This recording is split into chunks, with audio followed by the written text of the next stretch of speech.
Hello friends, आज हम अपने नेक्स्ट टॉपिक पे चलेंगे, the brain and human speech. और इससे पहले हमने किया था topic how the brain function. अब सबसे पहले मैं आपको एक बात बोलना चाहूँगी कि आप जब भी कोई बायोलॉजिकल बेसिस का कोई भी टॉपिक कवर करते हैं तो सबसे पहले आप उसकी एक डायग्राम बना लें। जैसे मैंने आपको ह्यूमन ब्रेन फंक्शन बताया था, तो उसमें मैंने आपको एक ये डायग्राम बताई थी। अब ऐसा नहीं है कि मेरे पास ये डायग्राम बुक में नहीं थी, बट मैंने फिर भी हाथ से बनाई थी खुद से। जितना आप खुद से चीज़ें बनाओगे आपके उतने कंसेप्ट क्लियर होते जाएंगे। और जब आप कोई बुक पढ़ते हैं उसमें अगर आप कुछ भी चीज़ अंडरलाइन करते हैं तो उसको कभी भी सिर्फ बुक में ना रहने दें, एक अपनी अलग से नोटबुक लगा के जो इम्पॉर्टेंट लाइंस आपने अंडरलाइन की हैं उनके अलग से पर्सनल नोट्स बना लें। ठीक है, फिर क्या होगा, जब आपको रिवाइज़ करना होगा तो दोबारा से वो इतनी बड़ी बुक नहीं खोलनी पड़ेगी और पहले से बर्डन कम हो जाएगा कि इतना पतला रजिस्टर ही हमने या जो भी नोटबुक है उसको ही रिवाइज़ करना है। तो चलो अब हम अपना टॉपिक स्टार्ट करते हैं। सबसे पहले आ गया आपका the brain and the human speech. अब सबसे पहले ये पता होना चाहिए कि हमारे ब्रेन का कौन सा पार्ट है जो स्पीच के लिए रिस्पॉन्सिबल है। तो वो क्या है, हमारा टेम्परल लूप।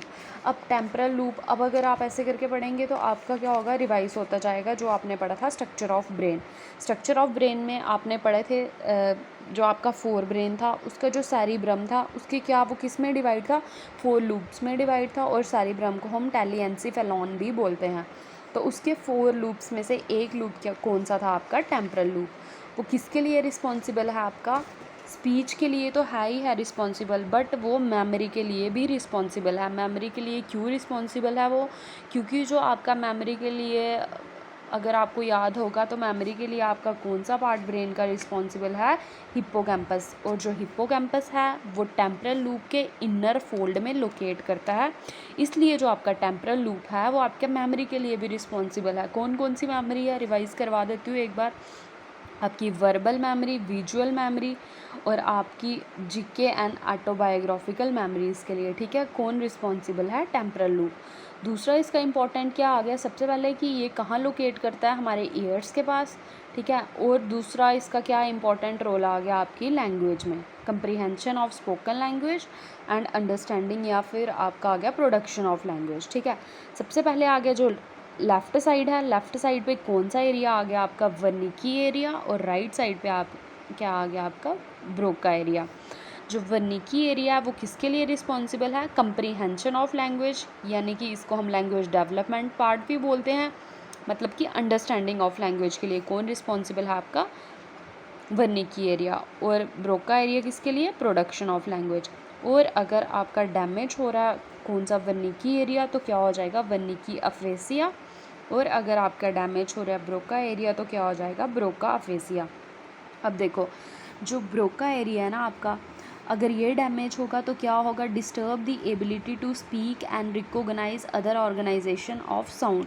अगर ये एरिया आपका डिस्टर्ब हो रहा है तो आपकी जो क्या कौन कौन सी एबिलिटी आपकी डिस्टर्ब होगी, वर्ड्स को स्पीक करने की और रिकॉग्नाइज करने के लिए, कि जो भी आपकी साउंड आप सुन रहे हो आप उसको रिकॉग्नाइज नहीं कर पाओगे। ठीक है, और इससे क्या होगा, ब्रोका फेसिया में आपका क्या होगा, आपकी जो स्पीच है वो स्लो हो जाएगी।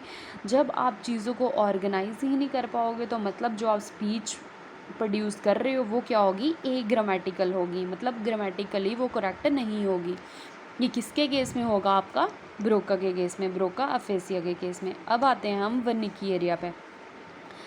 अब वर्निकी एरिया आपका क्या आ गया, वर्निकी एरिया आ गया कंप्रीहेंशन ऑफ स्पीच के लिए रिस्पॉन्सिबल है। और अगर वर्निकी एरिया डैमेज हो जाएगा तो उससे क्या हो जाएगा, आपका वर्निकी अफेसिया। अब इम्पॉर्टेंट पॉइंट ये है कि वर्निकी अफेसिया के क्या 3 सिम्टम्स है। सबसे पहला आ गया inability to recognise spoken words. सबसे पहले क्या होगा कि जो स्पोकन वर्ड हैं आप क्या करोगे, उनको रिकॉग्नाइज नहीं कर पाओगे।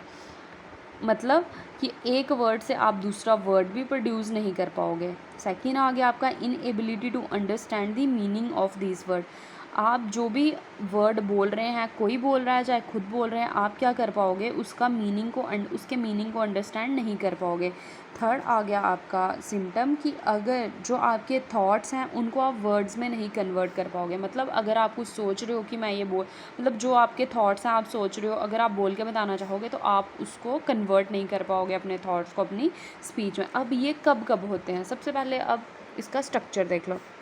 ये आपका ब्रेन, ये आ गया आपका ब्रोका एरिया, ये आ गया आपका वर्निकी एरिया, ये आपकी पोस्टीरियर लैंग्वेज एरिया और ये आपके सेंसरी एरिया आ गया, ठीक है। इधर आपकी परसेप्शन या मेमोरीज वगैरह, वर्ड्स के मीनिंग, ठीक है, वो इस एरिया पे आ गए। ये ब्रोका, वर्निकी, ये इसके जो वर्निकी के बैक साइड पे है, ये पोस्टीरियर लैंग्वेज एरिया। अब देखो, जो पहला सिम्टम है आपका inability to recognise spoken words, ये कब होगा? जब आपका सिर्फ वर्निकी एरिया डैमेज होगा। वर्निकी एरिया सिर्फ ये डैमेज होगा, ये ठीक होगा, बाकी सब ठीक होगा, तो आपका पहला सिम्टम आएगा, ठीक है, जिसमें क्या होगा, आप वर्ड्स को रिकॉग्नाइज़ नहीं कर पाओगे। बट उसमें क्या होगा, सिर्फ वर्ड्स को ही रिकॉग्नाइज़ नहीं कर पाओगे, जो बाकी साउंड्स होंगी, जैसे डोर बेल आ गई या कोई भी हॉर्न आ गया या कुछ और साउंड आ गई, तो जैसे बार्किंग डॉग की आ गई, कोई कैट की आ गई, ये चीज़ें आप क्या कर पाओगे, रिकॉग्नाइज़ कर पाओगे। बट सिर्फ क्या नहीं रिकॉग्नाइज़ कर पाओगे, वर्ड्स को। और ये कब होगा? जब सिर्फ वर्निकी एरिया आपका डैमेज होगा। सेकेंड आपका आ गया बिहाइंड वर्निकी एरिया, जो आपका पार्ट है, कौन सा है आपका वर्निकी एरिया के बिहाइंड पे पार्ट, ये रहा पोस्टीरियर लैंग्वेज एरिया। अगर ये आपका डैमेज हो जाएगा तो इससे आपको क्या होगा कि आपकी जो अंडरस्टैंड नहीं कर पाओगे आप वर्ड्स को, और इसमें क्या होगा, जैसे कि मैं बोल रही हूँ जो, आप इस चीज़ को रिपीट कर पाओगे बट अंडरस्टैंड नहीं कर पाओगे कि क्या बोल रही हूँ मैं, ठीक है। फिर थर्ड आ गया आपका if injury to posterior language complete, अगर आपका जो पोस्टीरियर लैंग्वेज एरिया है ये, अगर इसकी इंजरी की वजह से ये वर्निकी एरिया से बिल्कुल आइसोलेट हो जाता है तो आपका थर्ड सिम्टम आ जाएगा, मतलब आप थॉट्स को वर्ड्स में कन्वर्ट नहीं कर पाओगे। पर अगर समथिंग दैट पेशेंट विद, अगर पेशेंट का वर्निकी एरिया डैमेज होगा और पोस्टीरियर लैंग्वेज एरिया ठीक होगा तो वो अपने वर्ड्स को थॉट्स को वर्ड में कन्वर्ट कर पाता है। बट अगर ये डैमेज होगा तो नहीं कर पाएगा कन्वर्ट, ठीक है। और अगर ये तीनों सिम्टम एक साथ आएंगे, मतलब अगर आपके ये दोनों पार्ट्स डैमेज होंगे तो आपके तीनों सिम्टम्स एक साथ आ जाएंगे और इसको हम कम्प्लीटली क्या बोलेंगे, वर्निकी अफेसिया। अब देखो कि इन्फॉर्मेशन कैसे फ़्लो करती है। ये आ गया आपका वर्निकी एरिया का, ये आ गया आपका ब्रोका एरिया का। जो कंप्रीहेंशन ऑफ स्पीच है वो कैसे है, फ्लो ऑफ इन्फॉर्मेशन वर्निकी एरिया से पोस्टीरियर लैंग्वेज में, फिर सेंसरी एसोसिएशन में। ये आ गई आपकी फ़्लो ऑफ इन्फॉर्मेशन, ये वर्निकी एरिया, वर्निकी से आ गई आपकी पोस्टीरियर, पोस्टीरियर से आ गई आपकी सेंसरी, फिर दोबारा इधर से जा रही है, ऐसे प्रोसेस। और आपका जो स्पीच प्रोडक्शन है वो कैसे हो रही है, आपकी फ़्लो ऑफ इन्फॉर्मेशन है जो आपकी सेंसरी एसोसिएशन एरिया से पोस्टीरियर में, फिर ब्रोका में। प्रोडक्शन देखो, ये आ गया आपका सेंसरी एरिया, इधर से जा रही है पोस्टीरियर में, पोस्टीरियर से जा रही है आपकी ब्रोका एरिया में। तो ये था आपका ब्रेन एंड ह्यूमन स्पीच। अगर वीडियो अच्छी लगी तो लाइक करें, चैनल को सब्सक्राइब करें और वीडियो को शेयर भी कर दें अपने फ्रेंड्स के साथ। और हो सके तो अपने नोट्स खुद लिख के बनाएं, वो ज़्यादा इजी रहता है और ज़्यादा अच्छे से याद रहता है।